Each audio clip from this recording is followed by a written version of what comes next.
Welcome to Kenton's videos. Enjoy the video. In this video, I will show how to make Tuna Kimchi Jjigae, easy method.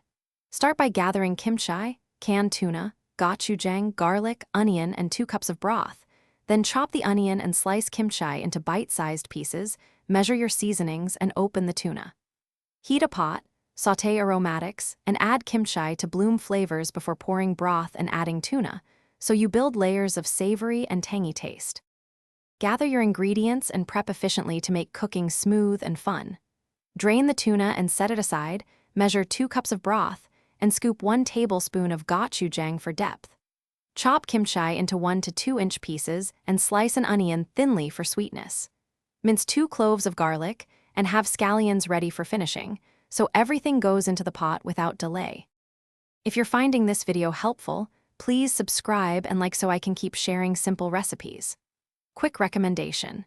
The new Kindle Paperwhite is brilliant for reading recipes in the kitchen without worrying about splashes, and it makes following long cooking guides a breeze.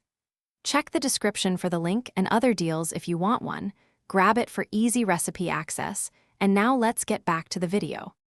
Warm your pot on medium heat and sauté onion and garlic until translucent and fragrant, then add kimchi and cook until it releases juices and slightly caramelizes.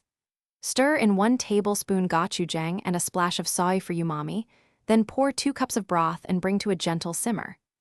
Add the drained tuna, simmer for about 10 minutes to meld flavors, taste, and adjust seasoning, and finish with sliced scallions. Thanks for watching. Consider subscribing if we helped you.